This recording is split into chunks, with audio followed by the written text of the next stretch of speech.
তো নমস্কার বন্ধুরা, আমি সুনীল মাহাতো আর আপনারা দেখছেন টেকনিক্যাল সুনীল ইউটিউব চ্যানেল। এই মুহূর্তে বাংলা আবাস যোজনা নিয়ে একটা বড় আপডেট দিলেন মাননীয় মুখ্যমন্ত্রী মমতা বন্দ্যোপাধ্যায়। বাংলা আবাস যোজনার প্রথম ১২ লক্ষকে ৬০,০০০ টাকা করে দেওয়া হয়েছে ডিসেম্বর মাসে। এরপর তাদেরকে বাকি আছে আবার ৬০,০০০ টাকা। তো এই ৬০,০০০ টাকা তারা কবে পাবেন, তার সম্পূর্ণ ডেট কিন্তু করে দিলেন মাননীয় মুখ্যমন্ত্রী মমতা বন্দ্যোপাধ্যায়। শুধু তাই নয়, যা সকল উপভোক্তা এখনো বাংলা আবাস যোজনার টাকা পাননি, মানে বাকি যে ১৬ লক্ষ উপভোক্তা আছে যারা বাংলা আবাস যোজনার টাকা পাননি কিন্তু সার্ভে হয়ে আছে, লিস্টে নাম আছে, তাদের টাকা দেওয়া হবে কিনা এ নিয়ে কিন্তু আপনাদের মধ্যে একটা প্রশ্ন ছিল। আপনারা বারবার আমাকে প্রশ্ন করতেছিলেন যে বাংলা আবাস যোজনার যারা ওয়েটিং লিস্টে আছে, মানে পিডাব্লিউ যে ওয়েটিং লিস্ট আছে, সেই ওয়েটিং লিস্টে যাদের নাম আছে তারা টাকা পাবে কিনা, পারমিটরি ওয়েটিং লিস্ট পিডাব্লিউএল, এই লিস্টে যাদের নাম আছে তারা টাকা পাবে কিনা এ নিয়ে আপনারা বারবার আমাকে প্রশ্ন করেছেন। তো দেখুন, মাননীয় মুখ্যমন্ত্রী মমতা বন্দ্যোপাধ্যায় আরেকবার কিন্তু কনফার্ম করলেন যে পিডাব্লিউএল লিস্টে আছে যারা, তারা টাকা পাবে এবং কবে পাবে সম্পূর্ণ তিনি কিন্তু জানিয়ে দিয়েছেন। তো আগে আমি আপনাদেরকে সরাসরি শোনাবো যে মাননীয় মুখ্যমন্ত্রী মমতা বন্দ্যোপাধ্যায় কি বললেন, তারপরে আমি আপনাদেরকে বলবো যে এই যে যারা ৬০,০০০ টাকা পেয়েছে প্রথম কিস্তির, তারা দ্বিতীয় কিস্তি এবং তৃতীয় কিস্তির বাকি যে ৬০,০০০ টাকা সেটা কবে পাবেন, এবং পিডাব্লিউএল যে লিস্টে যাদের নাম আছে তারাই বা টাকা কবে পাবে। এটা আমি আপনাদেরকে আগে আপনারা শুনুন মাননীয় মুখ্যমন্ত্রী কি বলছেন, তারপরে আমি আপনাদেরকে বিস্তারিত জানাচ্ছি।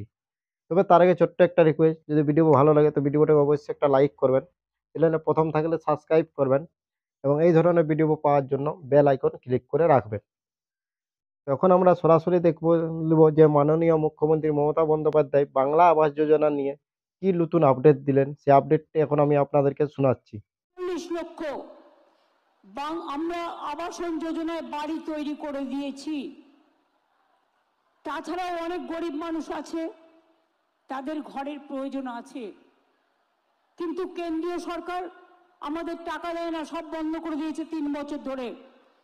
গ্রামীণ রাস্তা তৈরির কাজ, ১০০ দিনের কাজ এবং আবাসনের কাজ আমরা কিন্তু থেমে নেই। আমরা আমাদের টাকা দিয়ে এই বছরে করে পৌঁছে দিয়েছি। আপনারা কমপ্লিট করলে ডিসেম্বর মাসে আবার ৬০,০০০ টাকা করে পাবেন, যাতে আপনার বাড়ি কমপ্লিট হয়ে যায়। আর আরো ১৬ লক্ষ বাকি থাকবে। আমরা সার্ভে করে দেখেছি, ২৮ লক্ষ জেনুইন কেস আমরা পেয়েছি, ১২ লক্ষ দিয়েছি, অর্ধেক দিয়েছি, অর্ধেক পাবেন ডিসেম্বর মাসে। আর যে ১৬ লক্ষ বাকি আছে, যারা দরখাস্ত করেছেন, আপনার বাড়িতে সার্ভে হয়েছে, তাদের জন্য ডিসেম্বর মাসে আপনারা অর্ধেক টাকা পাবেন আর বাদ বাকিটা জুন মাসে পাবেন। অর্থাৎ আরো ১৮ লক্ষ মানুষকে আগামী ১.৫ বছরের মধ্যে আপনাদের বাড়ি করে দেওয়া হবে। এটা নিশ্চিন্তে থাকুন। আপনারা জানেন আমি যেটা বলি সেটা করি। তো আপনারা শুনলেন মাননীয় মুখ্যমন্ত্রী মমতা বন্দ্যোপাধ্যায় একদম ক্লিয়ারলি ভাবে আপনাদেরকে জানিয়ে দিলেন যে যারা ১২ লক্ষ যে উপভোক্তা যাদের প্রথম কিস্তি ৬০,০০০ টাকা দেওয়া হয়েছে, তারা পরের যে কিস্তি বা পরের সম্পূর্ণ যে টাকাটা সেটা কিন্তু ডিসেম্বরের মাসের মধ্যে পেয়ে যাবেন। এবং বাকি যে আছে টোটাল ২৮ লক্ষ সার্ভের মধ্যে ১২ লক্ষ দেওয়া হয়েছে এবং যে ১৬ লক্ষ বাকি থাকবে, যারা পিডাব্লিউএল লিস্টে যাদের নাম আছে ওয়েটিং লিস্টে, তারা প্রত্যেকে কিন্তু বাড়ি পাবেন, এটাও তিনি কনফার্ম করেছেন। এবং তিনি এটাও বলেছে যে ডিসেম্বর মাসের মধ্যেই তারা প্রথম কিস্তির ৬০,০০০ টাকা কিন্তু তাদেরকেও দিয়ে দেওয়া হবে। তো আপনারা হয়তো বুঝতেই পারলেন যে বাংলা আবাস যোজনা নিয়ে মাননীয় মুখ্যমন্ত্রী মমতা বন্দ্যোপাধ্যায় কিন্তু একদম ক্লিয়ারলি আপনাদেরকে জানালেন যে পিডাব্লিউএল বা ওয়েটিং লিস্টে যাদের নাম আছে, মানে বাকি যে ১৬ লক্ষ নাম আছে, তারা প্রত্যেকেই কিন্তু বাংলা আবাস যোজনার টাকা পাবেন। এটা কনফার্ম। এটা আর আপনাদেরকে আর দ্বিতীয়বার কোনো নেই, এটা কিন্তু কনফার্ম একদম 100% আপনারা শুনে নিলেন যে মাননীয় মুখ্যমন্ত্রী নিজে বললেন যে তিনি যা বলেন সেটা কিন্তু করেনই, এবং আপনারা তা বাস্তবে দেখতেই পাচ্ছেন যে তিনি যেগুলো বলেছেন সেগুলো প্রত্যেকটা প্রায় করেছেন। তো বাংলা আবাস যোজনা নিয়ে তিনি যেটা বললেন যে ১৬ লক্ষ উপভোক্তা যারা বাকি থাকবে তাদেরকে অবশ্যই টাকা দেওয়া হবে, তবে সেটা ডিসেম্বর মাসে দেওয়া হবে, টাকাটা ডিসেম্বর মাসে দেওয়া হবে এটা কনফার্ম।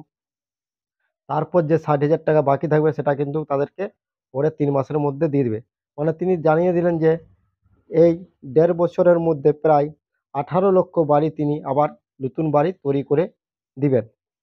তো আজকে এই ছোট্ট আপডেটটা দিয়েছিল বন্ধুরা। থ্যাংক ইউ, ধন্যবাদ। যদি ভিডিও ভালো লাগে তো ভিডিওটাকে অবশ্যই একটা লাইক করবেন। চ্যানেলে প্রথম থাকলে সাবস্ক্রাইব করবেন এবং এই ধরনের ছোট্ট ছোট্ট আপডেট পাওয়ার জন্য বেল আইকন অবশ্যই ক্লিক করে রাখবেন। থ্যাংক ইউ, ধন্যবাদ।